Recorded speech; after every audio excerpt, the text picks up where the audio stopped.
Good morning. It's been a minute. Hey, y'all. I am riding to work on this beautiful, crisp December morning, and I'm riding and thinking.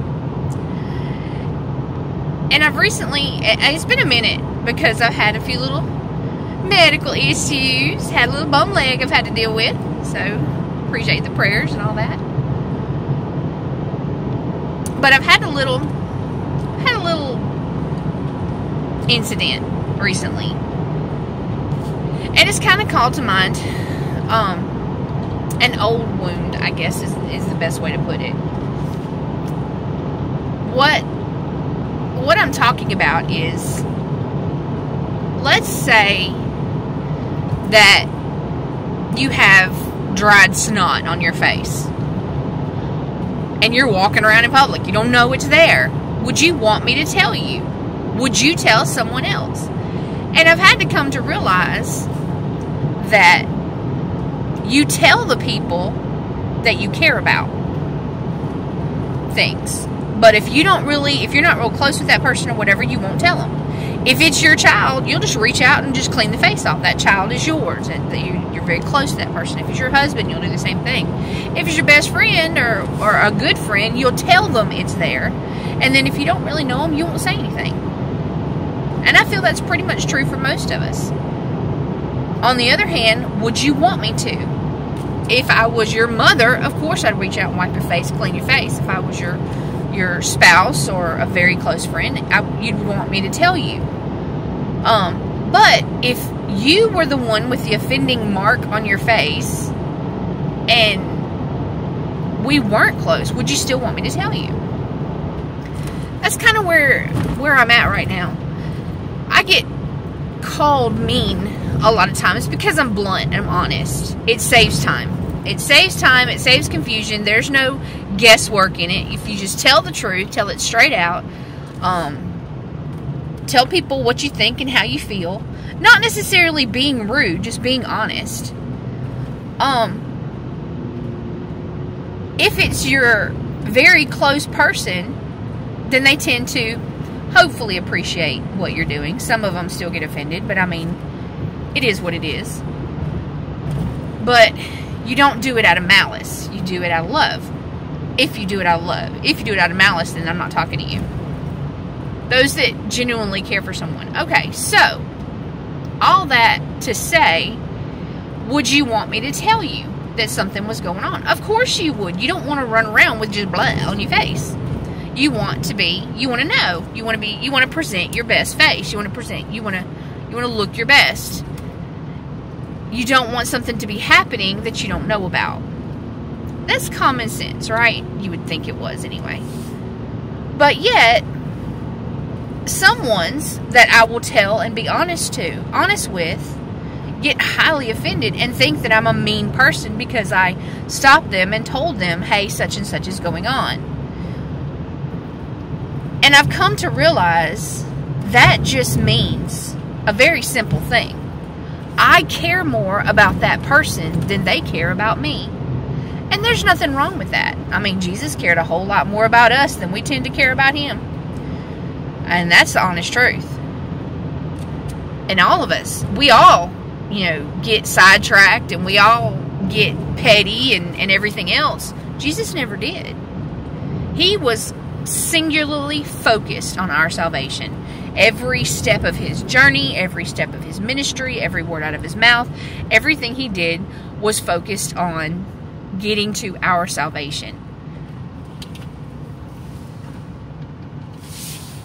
And as followers, hang on a second, as followers of Christ, we need to follow that same example. If we see something that's going on, we need to mention it, say something. Let your brothers and sisters know. You don't want to be rude. You don't want to call their attention as to cause them embarrassment. I mean, you don't want to say, hey, cross the room, you there. Yeah, there's a little something right there. Get you a little smush. Don't do that. But, you might work your way over there and be like, hey, here's a tissue. Got a little something on your face. You might want to step to the bathroom. You know what I'm saying? There's a way to do it. So, just because you think someone's mean, maybe they're not being mean. Maybe they're trying to be loving, and they just didn't do it in the way that you think is right. But we all come from different backgrounds. I come from a very different background. I'm almost self-raised, like a little wild wolf or something. I guess all this is just to say that it's okay to care about somebody more than they care about you. Don't stop that.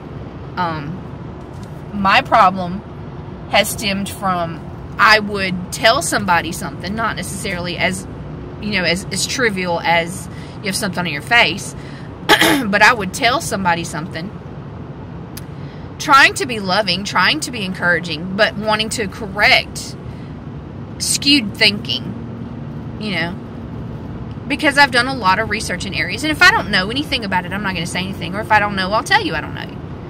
But if I've done extensive research on stuff, and I know what I'm talking about, and you say something that is obviously off track, I will try to, guide you into a different direction. Sometimes I may fail at my approach. I may fail at the way that I do it, and I do apologize about that. I am a socially awkward person. I didn't learn social skills like most people did. Nobody stood there and said, hold your napkin this way and use this fork and put your napkin in your lap. Nobody ever did that to me.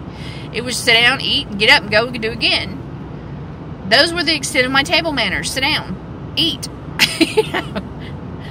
So when I do that, I'm not doing it out of malice. I'm not doing it out of hatred. I'm generally doing it because I love you and I want to share with you what I've learned, and I study because I want to be able to do that. I'm not trying to be smarter than you. I'm just trying to be encouraging with what I do have. My passion is seeking God and research, and most people hate that. I love it. So if I get to pass that knowledge on to somebody, I feel like I've accomplished some of my purpose, my God-given purpose. I'm not being mean. But the thing is, if you have done that, if you've realized what your purpose is and you're trying to fulfill it, and people get upset because you have said something to them or you've done something that they don't like, don't stop doing that. Don't get hard. Don't get callous. That's my fault. That's my sin. If I try and help someone, if I lower my guard enough to try and help someone, and then they bite back at me, well, you're just mean. I want to clam up, and I don't want to help anybody anymore. And so this message is, like most of them, it's for me. It's not for anybody else. Don't stop helping people just because that person didn't want to be helped. If you have a boat full of drowning people and you go and you try and save this one and they're splashing around and going crazy, you still want to try and save that person even though they're trying to kill both of you, because they're panicking. They don't know. But you don't get that one back on the boat and go, okay, I'm done. You go back out there and you get another one. Don't stop trying to do right by people just because people don't accept it. The whole purpose of this is one that I talk about constantly. It's not the outcome of your effort. It's that you made the effort. God's not looking at the results of your work. He's looking at your work. Check my facts. I'm telling you. That's what it says. Not anywhere in there does it say, go out and do this, and I'm looking at the result. He says, go out and do this, and I will make the results that I want based on what you do. So you have nothing to do with the outcome, but keep doing good. God bless. I love you. Have a wonderful day.